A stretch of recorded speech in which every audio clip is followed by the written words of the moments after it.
Hello students. इस lecture में हम म्यूचुअल इंडक्शन पढ़ेंगे। देखो, म्यूचुअल इंडक्टेंस भी बोल सकते हैं। इंडक्शन और इंडक्टेंस का मतलब क्या होता है? देखो, इंडक्टेंस का मतलब अपोज करना करंट को, है ना।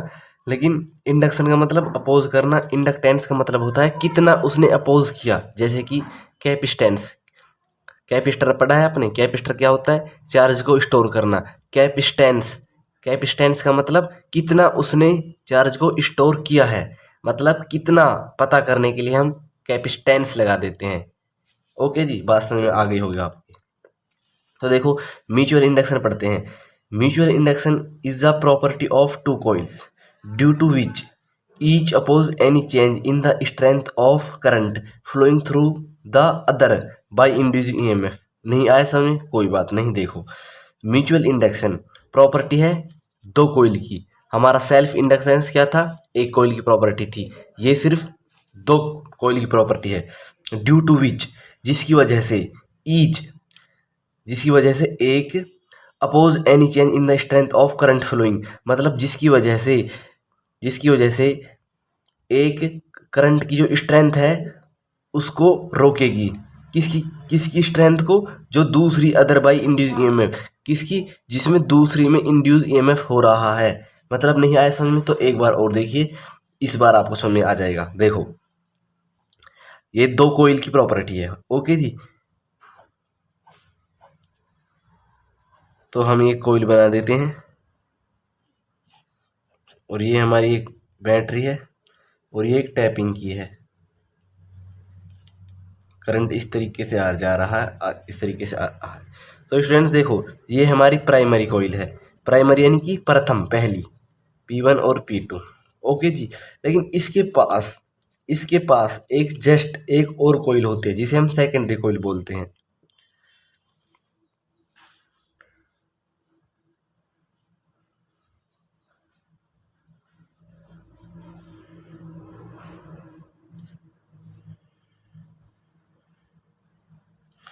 और यहाँ पर ये गैल्वेनोमीटर कनेक्ट होता है।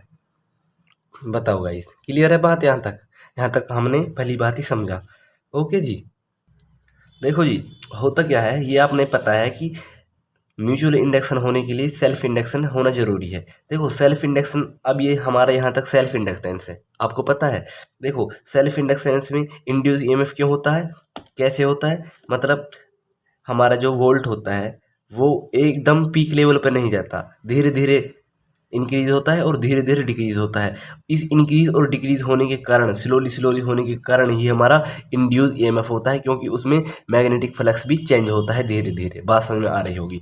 तो देखो, मान लीजिए हमारा ये कुछ, इसको कोइल में ऐसी हमारा ईएमएफ बना, सॉरी मैग्नेटिक फील्ड बनी ऐसे।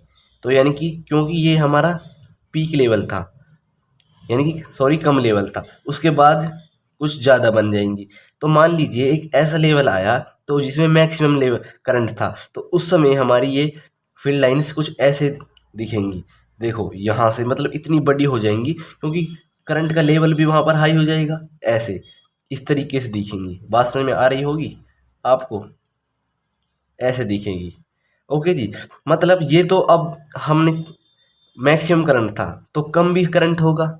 बात समझ में आ रही है ना? तो कम भी करंट होगा, तो कम करंट होगा तो मैग्नेटिक फ्लक्स वहाँ पर चेंज होगा, क्योंकि मैग्नेटिक फील्ड लाइंस वहाँ पर कम बनेंगी, कम सर्कल्स बनेंगे छोटे छोटे ऐसे। बात समझ में आ रही होगी आपकी।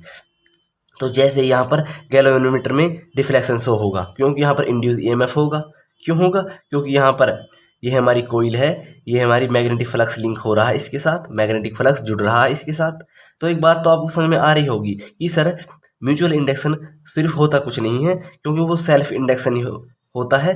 सिर्फ वहाँ पर एक हम क्या कर देते हैं, एक एक्स्ट्रा कोइल और जोड़ देते हैं, इसीलिए तो इसका नाम पड़ा म्यूचुअल इंडक्शन। यानी कि आपसी एक दूसरे की वजह से इंडक्शन होना, यानी कि एक हो रहा है तो दूसरा भी हो रहा है, एक कोइल हो रही है उसकी वजह से दूसरी कोइल में भी इंड्यूस ईएमएफ हो रहा है।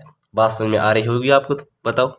देखो, मतलब ना, मैं ये आपको डीपली इसलिए नहीं पढ़ा रहा। देखो, ये हम सेल्फ इंडक्शन से कर रहे हैं। ये टैपिंग की हम लगाते हैं तो एकदम वो पहले कम जाता है, फिर उसके बाद उससे ज़्यादा, तो एकदम नहीं जाता मैक्सिमम करंट। वो बात आपने पढ़ रखी है ऑलरेडी। तो एक बात बताओ, हम सेल्फ इंडक्टेंस में तो ये पढ़ लेते थे हम, क्या और हाँ ये हमारी सेकेंडरी है, तो हम इसे S1 S2 मान सकते हैं। ये बात आप सीधी सी बात देखो।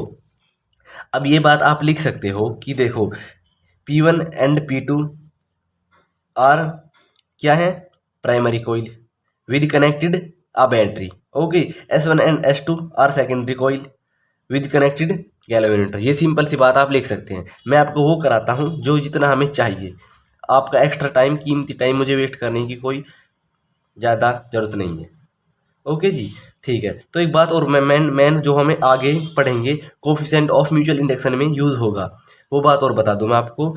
देखो हमारा सेल्फ इंडक्टेंस में क्या था, फाई डायरेक्टली प्रोपोर्शनल था करंट के। देखो यहाँ पर सेल्फ इंडक्टेंस में गाइस ये तो क्लियर है ना। इंडक्टेंस, इंडक्शन को इंडक्टेंस बोलते हैं। ये बात की कभी इसमें भी कन्फ्यूज, तो छोटी सी बात है इसमें, वैसे होगी नहीं, मुझे विश्वास है आप पर। ये बात आपको क्लियर थी कि फाई डायरेक्टली प्रोपोर्शनल आई की मतलब कैसे कह दिया मैंने ऐसे कह दिया, अगर यहाँ से करंट बढ़ेगा तो फ्लक्स भी बढ़ेगा।